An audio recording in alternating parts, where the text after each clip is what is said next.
단기 대여금. 단기 대여금이 뭐야? 돈 빌려줬다. 현금 나가죠? 언제 갚기로 하고 빌려준 거예요? 보고기간 종료로부터 1년 이내에 받기로 하고 빌려주면 단기 대여금. 1년 이후에 받기로 하면 장기 대여금. 이렇게 갈아 끼우시면 되겠죠.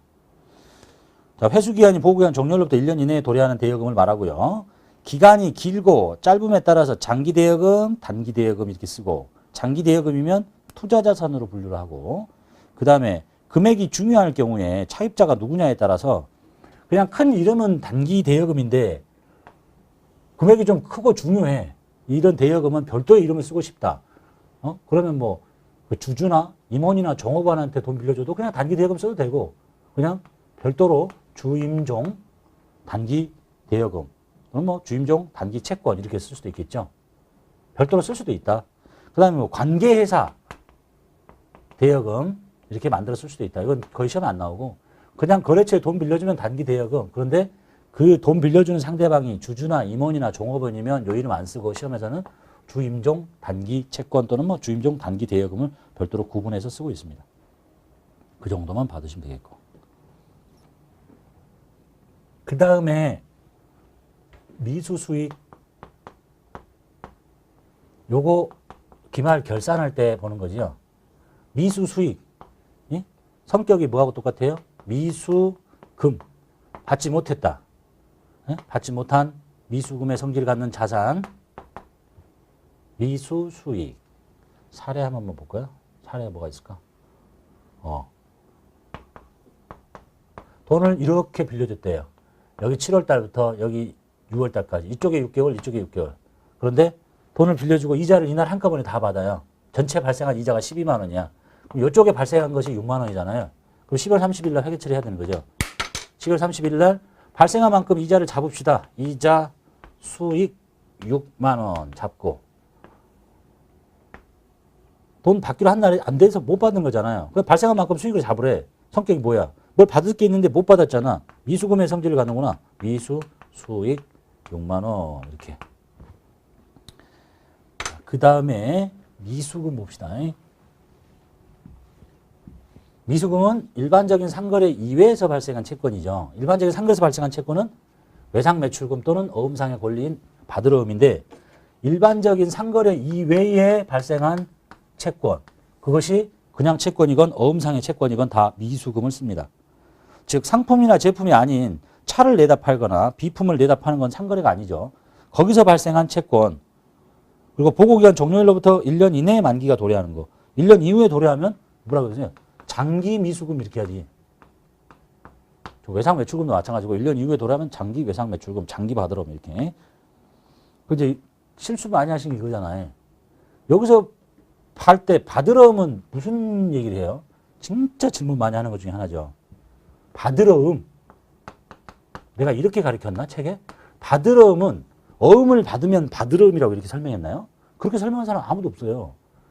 어음을 받았는데 뭐 때문에 받았냐? 일반적인 상거래와 관련돼서 받았어요. 그러니까 받으러음이라고 하는 거야. 어음 받았다고 받으러음이라고 하는 게 아니라. 그런데 상거래가 아닌 거래에서 어음을 받을 수도 있잖아. 그런데 왜 받으러음이야? 그게 미수금이지. 이해됐죠? 어음을 보고 받으러음이라고 하는 거 아니야. 상거래와 관련돼서 어음을 받아야 받으러음인 거야. 상거래와 관련되지 않고 어음을 받을 수도 있어요. 그러면 받으러음이라고 쓰는 게 아니라 미수금이라고 한다니까. 이해됐죠? 그럼 꼭 시작하다가 잘하다가 뒤쯤에 가서 꼭 어음 받았네? 받으러음 이런 분이 많던데. 자, 그 다음에 선급금은 뭐예요? 돈 먼저 준 거잖아. 선급금. 반대는 선수금. 미수금의 반대가 뭐예요?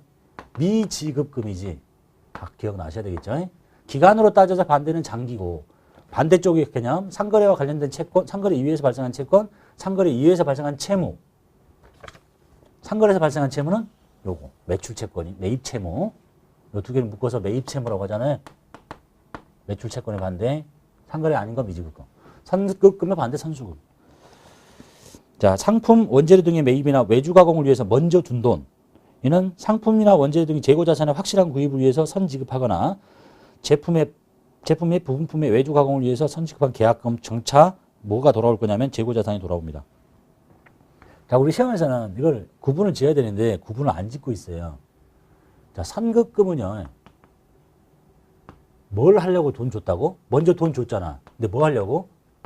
장차 이 돈 준 게 재고자산이 돌아오는 거예요. 재고자산은 크게 보면 당좌자산에 속해 있죠. 그러니까 당좌자산에 속해 있는 재고자산을 당좌자산이 아니지. 유동자산에 속해 있지. 유동자산에 당좌자산, 재고자산이죠.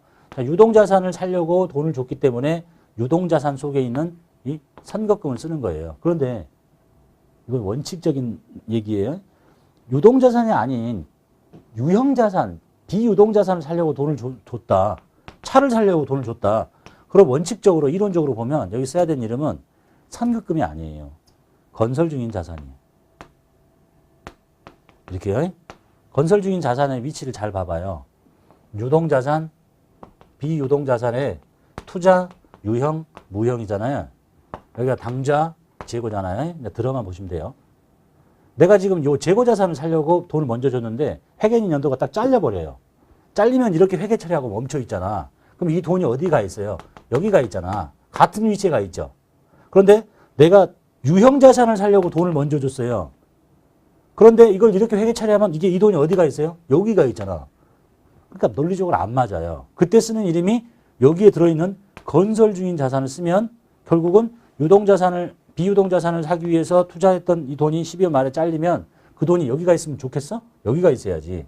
그래서 원칙적으로는 차량을 사기 위해서, 그 다음에 뭐 비품을 사기 위해서 돈을 먼저 계약금을 주면 선급금을 쓰면 안 되는데 우리 시험에서는 선급금을 써요. 예? 그냥 쓰세요, 여러분도. 왜 그러냐면 이건 이제 결론은, 원칙은 그렇지만 결국은 이거거든요. 보고기간 종료일 현재 지금 저게 이 거래가 걸릴 거냐 말 거냐의 차이예요. 근데 보통 실무상 관행이죠, 이제. 차를 사는데 뭐 2년 있다가 차가 뭐 2년간 돈을 나눠서 줘가지고 차가 만들어져도 온다 그러면 항상 걸릴 거니까 건설 중인 자산을 써야 되겠지만 차 산다고 계약금 주면 바로 일주일 안에 돌아오잖아요. 기간이 얼마 안 되잖아. 금방 들어오잖아. 근데 뭐 어렵게 이런 이름을 쓰냐. 원칙은 이건데. 원칙은 이걸 써야 되는데 실무 관행상 그냥 선급금 써. 이렇게. 예? 그러고 있다. 그래서 이 이름은 언제만 쓰는 거예요? 자산을 취득하는데 기간이 좀 길었을 때. 예? 장기간에 건설공사를 한다거나 이럴 때만 쓰고 원칙에서 벗어난다는 얘기고 시험에서는 그냥 방금 내가 한 얘기 못 들었다. 이제 이런 질문을 하시기 때문에 그래요. 우리 대학 교수님이 이렇게 안 가르치던데요. 응? 그게 맞아요, 원칙은. 근데 시험은 그렇게 안 하고 있으니까. 그리고 방금 말씀드린 관행상 그렇게 하고 있더라. 왜냐하면 돈 주고 금방 들어오니까. 그냥 선급금 써라. 시험에서는 그렇게 합니다. 그 다음에 선급 비용 있죠. 선급 비용이 자산이냐 부채냐. 비슷한 이름은 뭐야? 선급금. 돈 먼저 준 거잖아. 예? 자산이죠. 미리 지급된 비용 중에서 1년 이내에 비용으로 되는 거. 대표적인 게 뭐 보험료. 보험 혜택을 이렇게 받는다. 여기 뭐 6개월, 여기 6개월. 근데 보험료는 여기서 다 지불하잖아. 보험료 뭐 1년치 120만 원, 한 달에 10만 원씩인데 다 회계 처리했다. 그럼 이제 기말 결산 때 기간 손익을 분배해야 되죠. 자, 보험료는 다 모두 비용 처리했는데 보험 혜택을 이만큼 또 받잖아요, 뒤에서. 여기는 6개월밖에 안 받고. 그러니까 여기 현재 시점에 기간 미경과분 내년에 혜택받을 보험료를 취소시켜요. 그리고 보험회사한테 다시 돈 달라고 할 수 있어? 못 주지, 안 주지. 또 먼저 줬잖아, 돈을. 선급금의 성기를 갖는 건요. 선급 비용이라고 처리한다는 거. 그 다음에 가지급금. 가지급금. 가지급금의 뜻이 뭐야? 현금 등의 지출은 있었는데 돈 나갔어. 그런데 계정 과목과 금액을 아직 모르겠다. 지금 당장. 그러면 현금하고 가지급금 처리해. 그리고 나서 그것의 원인이 밝혀지면 가지급금 빼고 해당 비용으로 갈아 끼우는 거. 반대가 뭐죠? 가수금. 이렇게. 이건 이제 회계학상의 이름이고, 이 세법에서는 이 가지급금이 굉장히 중요해요. 그래서 실무상은 언제 많이 쓰냐면 대표이사가 개인적으로 돈을 가져간다. 사장님이 돈 달래. 현금. 예? 가지급금. 이렇게. 법인 회사가 자기가 대주주라고 해서 회사 돈 마음대로 가져가면 안 돼요. 이때 가지급금으로 처리하고요. 세법에서는 이런 것들을 날짜를 계산합니다. 이제부터. 돈 가져간 날짜가 2월 1일이냐? 언제 갚았냐? 12월 31일까지 안 갚고 계속 갖고 있냐? 가져갔냐? 안 갖고 오냐? 그러면 여기서부터 여기까지 날짜를 계산해요. 그래가지고 일정한 이자율을 곱해. 그래서 나온 이자, 뭘 보고? 가지급금 인정이자라고 해요. 그래서 대표이사 보고 그 이자를 받아내야 돼. 그때 쓰는 이름이 가지급금이에요. 응? 그러니까 명칭여하에 불구하고 업무와 관련 없이 회사 돈을 빌려가는 거. 응? 세법에서 정한 가지급금 인정이자를 계산해야 되는 게 가지급금. 그런데 이제 시험은 회계학을 다루기 때문에 가지급금이라는 이름을 이렇게 막 써버리거든요. 보통 어디 갈 때 써?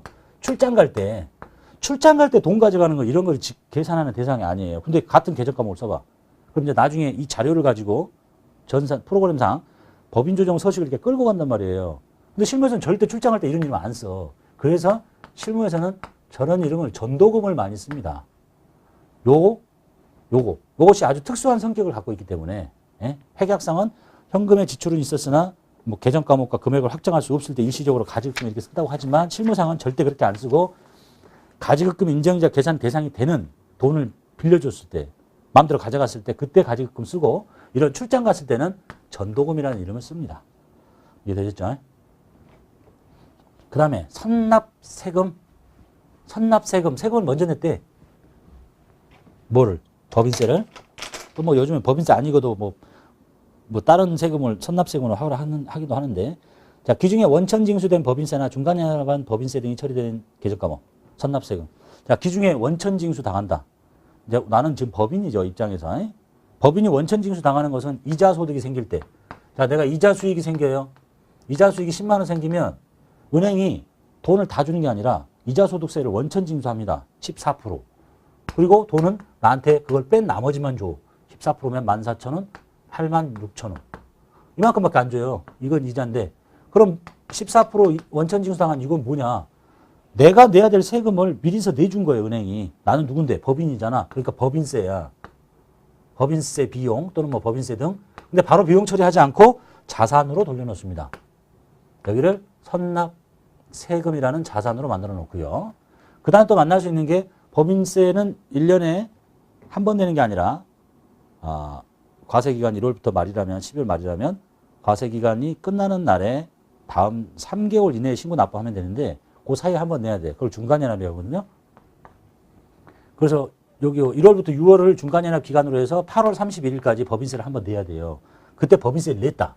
그러면 선납 법인세 비용이라 바로 안 하고 뭐 10만 원 하고 현금 이렇게 납부를 합니다. 그리고 나서 이제 12월 31일이 돼가지고 법인세를 계산하죠. 그러니까 법인세가 내야 될 세금이 50만 원이 됐어. 자, 그러면 이제 당장 낼 수 있니? 못 내잖아. 그래서 여기에 미리 낸 돈도 있잖아. 여기 14,000원 냈고 여기 10만 원 냈죠. 그럼 여기 선납세금이라고 미리 처리해 놓은 거를 모두 뺍니다. 114,000원. 그리고 이제 법인세라고 잡아. 법인세 등 또는 법인세 비용. 하고 뭐 50만 원이었다. 그럼 나머지를 당장 못 내잖아. 왜냐하면 3월 31일까지만 신고 납부할 거니까 12월 말에 못 내지. 그럴 때 쓰는 이름이 미지급 세금이라고 합니다. 나머지 거. 이렇게. 자, 그 다음에 현금 과부족. 이것도 아주 많이 듣는 거죠. 현금이 과하거나 부족하거나. 현금 띄어쓰기 하는 거 아니에요. 현금 과부족. 이름이 좀 이상하잖아. 현금과 부족. 이름 이상하죠. 자, 장부상 금액과 금고에 있는 실제 금액. 금고에 100원 있더라. 장부에 90원 있다. 어떻게 하라고 그랬어요? 금고를 건드리면 죽는다 그랬어요. 이걸 건드려야지. 보통 같으면 그러지. 프로그램상 장부에 90이 있는데 금고에 100 있다. 10원 딱 가져가면 되지. 걸리면 죽는다니까. 자, 장부에 돈이 적죠. 장부에 돈이 적으니까 금고에 많잖아. 금고에 많으면 장부에 적죠. 장부에 돈을 넣어줘. 그 현금 과부족. 이렇게 처리해. 그러고 나서 원인을 찾아. 여기 가지급금도 마찬가지죠. 가지급금이나 가수금은 가지급금. 이거는 지금 당장 보고기간 종료하기 전에 연도 중에 내용을 모르니까 쓰는 거지. 12월 말이 됐는데도 내용을 모르면 안 되지. 이거 본 계정으로 다 돌려놔야 돼요. 재무상태표에 나타나서는 안 되는 계정 과목이야. 외부정부 이용자가 봤는데 가지급금 1억 이게 뭐냐? 내용을 알 수 없는 돈인데 이거 보고하면 되겠어요? 원인을 찾아서 뭐 누가 돈 가져갔다든지 뭐 이렇게 찾아내야 되겠죠. 얘도 마찬가지지. 현금 과부족 그냥 쓰고 있으면 돼. 정리해야지 이제. 현금 과부족의 원인을 찾았으면 뭐 이유가 뭐냐? 뭐 생길 수 있는 게 뭐가 있을까? 그러니까 수익이 생겼다거나 이렇게. 그럼 이제 반대로 장부상의 돈이 110 있는데 110인데 금고의 돈이 100원밖에 없다. 그럼 장부가 너무 많잖아. 현금을 빼야지. 10원. 그리고 여기다 현금 과부적 10원. 그 원인을 찾아서 정리해야 되겠죠. 현금 과부적. 그 다음에 뭐 나머지 무슨 비용이 빠졌었더라. 이렇게 정리하는 문제.